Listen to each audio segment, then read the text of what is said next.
Kita kembali ke urusan pandemi yang saat ini mulai menggeliat, meningkat. Seperti Bosman katakan beberapa bulan yang lalu tentang Wuhan virus atau coronavirus atau apapun namanya. Yang jelas kita dapat pastikan globalis cabal memperoleh keuntungan besar dengan penyebaran man-made virus ini. Banyak manusia jadi korban, banyak negara yang lemah jadi korban, banyak pengusaha dan pejabat jadi untung. Yang pastinya Big Pharma lah yang teruntung, terlepas mereka yang membuat atau mereka yang bermain atau mereka ambil untung dari penyelesaian masalah kesehatan virus ini. Kita detailkan, ketika Shanghai lockdown, ketika Xi Jinping dengan kejam melakukan zero COVID policy dengan menutup lebih dari 21 kota termasuk kota besar ekonominya yaitu Shanghai, termasuk pelabuhan, bahkan berefek menurunnya pendapatan negara, Xi Jinping tidak peduli. Pokoknya zero aja. Nol itu virus di Tiongkok.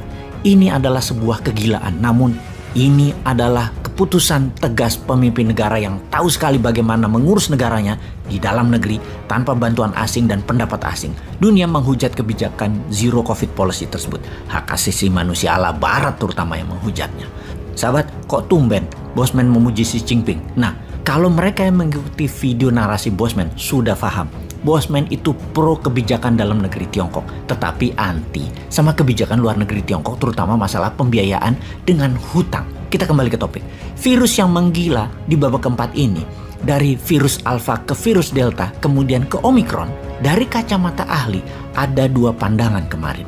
Kita semua mendapatkan informasi medis bahwa mutasi virus biasanya ada 3 siklus, mengacu pada virus Black Death di Asia Barat dan Eropa atau Eurasia di tahun 1346 hingga 1353. Sekitar 9 tahunan yang membuat korban jiwa 10% populasi di wilayah tersebut, memapar sepertiga manusia di wilayah tersebut di zaman tersebut, di wilayah Eropa, Asia Barat, dan Utara Afrika.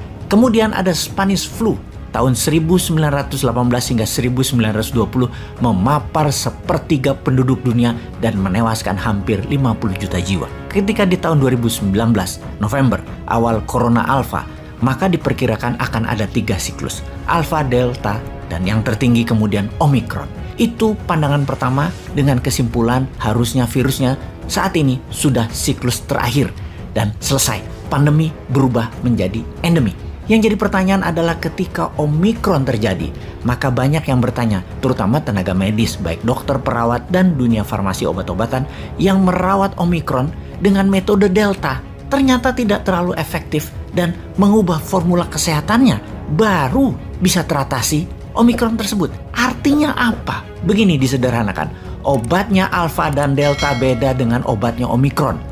Maka ada pertanyaan bagi yang memiliki pandangan beda dengan pandangan pertama yang mengatakan Omicron mutasi terakhir.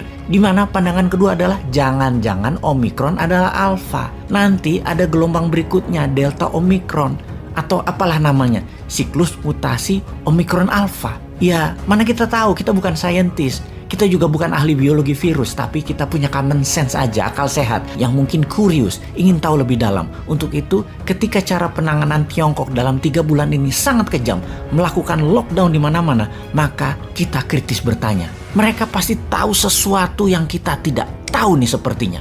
Di dalam video narasi Bosman beberapa bulan yang lalu sudah mengatakan, karena Bosman dari awal sudah mengatakan Omicron adalah Alpha, alias cara pandangnya adalah dua virus itu berbeda. Sedikit setidaknya, bukan sama. Kalau sama, Omicron terakhir mutasinya. Kalau beda, ambiar itu dunia. Kita harus siap, itulah pernyataan yang berkali-kali diucapkan. Dan strategi bernegaranya apa? Meninggikan imunitas itu wajib dan keharusan.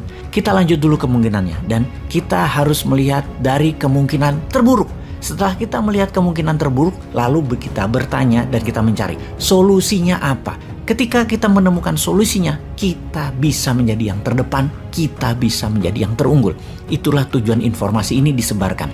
Kita harus menjadi yang terunggul, jangan jadi korban terus. Jangan sampai ambiar bernegaranya, jangan sampai konflik rakyatnya, jangan sampai miskin dan berhutang negaranya, dan jangan sampai tidak berdaulat negaranya karena tidak punya strategi mengantisipasi masalah ini. Kita melihat yang terburuk dulu, mudah-mudahan salah dan tidak terjadi. Tetapi kalau terjadi, apa solusinya? Kita lanjutkan. Secara teknis, virus bermutasi, maka cangkangnya ya manusia juga. Dia berada dalam tubuh manusia dalam masa kira-kira 6 sampai 9 bulan, masa siklusnya. Kemudian bermutasi. Jadi kalau dari Omicron di Tiongkok, mengapa 3 bulan yang lalu atau bulan Maret di lockdown? Karena 6 sampai 9 bulan sebelumnya, gelombang ketiga terjadi duluan di Tiongkok. Gelombang ketiga di India, Amerika, dan Eropa jadi 3 bulan setelah Tiongkok tersebut. Dan ingat, Tiongkok selalu duluan. November 2019, Wuhan duluan. Baru Indonesia 6 bulan setelahnya. India, Amerika, Eropa 3 bulan puncaknya setelah Wuhan. Jadi 3 bulan yang lalu Tiongkok kena gelombang 4. Maka India, Amerika, Eropa Juni, Juli ini diperkirakan.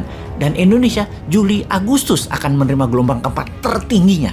Begitukah? Usia booster yang katanya 1 tahun ternyata tidak efektif alias kurang dari 6 bulan sudah hilang efeknya. Antibodi sudah pada menurun semua, terutama manusia di perkotaan. Benarkah begitu? Kita lanjutkan pertanyaan kita. Kalau benar ini gelombang keempat adalah mutasi alfa 2-nya Omicron, maka untuk menggenapi siklus 3 kalinya, apakah akan ada mutasi delta menjadi gelombang kelima dan mutasi delta Omicron menjadi gelombang ke-6 yang terakhir? Sekarang baru akan masuk gelombang keempat gitu. Begitukah? Mohon penjelasannya wahai pejabat dan ahlinya. Ini pertanyaan-pertanyaan yang ada di benak kami. Benak saya sih, manusia bodoh yang aku pintar ini. Dan apa solusi yang harus kita melihat hal itu? Apapun masalah yang terjadi, ini adalah peluang. Mohon penjelasan. Kalau nggak ada, mohon lengser di tahun 2024 ya. Termasuk yang semodel cara bernegaranya. Ora usah ikut tanding. Lah sama aja kelolaannya. Begitu kan? Sontoloyo bener nih bosman. Jancuk kon bosman.